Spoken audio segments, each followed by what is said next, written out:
আমরা হাতে দেখলাম একটি স্কুলের ক্লাস 7-এর সেকেন্ড ইউনিট টেস্ট অর্থাৎ দ্বিতীয় পর্যায়ক্রমিক মূল্যায়নের স্বাস্থ্য ও শারীরশিক্ষার প্রশ্নপত্র। দেখো ফুল মার্কস তোমাদের রয়েছে 10, সময় তোমাদের রয়েছে 30 মিনিট। একের দাগে সঠিক উত্তর বেছে নিয়ে লেখো। এখানে মোট তোমাদের 3টি প্রশ্ন দেওয়া রয়েছে, প্রশ্নের মান রয়েছে হাফ করে হাফ গুণ 3 = 1.5। প্রথম, একজন পূর্ণবয়স্ক মহিলার মোট ওজন সাপেক্ষে মেয়েদের শতকরা পরিমাণ কত? 15%, 20%, 25%, 25%। শর্করা জাতীয় খাদ্য নয় কোনটি? আখ, ময়দা, শশা। উত্তর হবে শশা। চাইল্ড লাইনে ফোন নম্বরটি হলো, উত্তর হবে 1098। সত্য মিথ্যা? শিশু হলো 18 বছরের কম বয়সী। সত্য। মেদ ঝরাতে ফাস্টফুড বর্জন করতে হবে। সত্য।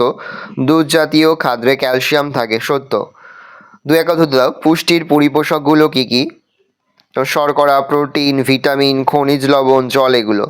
মেদ বৃদ্ধি রুখতে কী কী যোগাসন করতে হবে? পবনমুক্তাসন, ভুজাঙ্গাসন ইত্যাদি। কোন কোন অঙ্গে স্পর্শ করা ভালো নয়?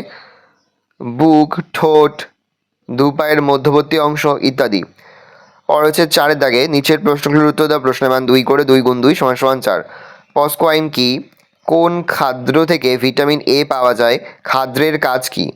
ভালো করে দেখে নাও। এই রয়েছে টোটাল তোমাদের সেকেন্ড ইউনিট টেস্ট অর্থাৎ দ্বিতীয় পর্যায়ক্রমিক মূল্যায়নের ক্লাস 7-এর স্বাস্থ্য ও শারীরশিক্ষার প্রশ্নপত্র। ভালো করে প্রশ্নপত্রটা দেখে নাও। যে মুহূর্তে আমরা বিভিন্ন স্কুলের প্রশ্নপত্র হাতে পাচ্ছি, সবার ফার্স্ট ভিডিওর মাধ্যমে কিন্তু আমরা তোমাদের কাছে তুলে ধরবো। কিন্তু অবশ্যই আমাদের চ্যানেলটা সাবস্ক্রাইব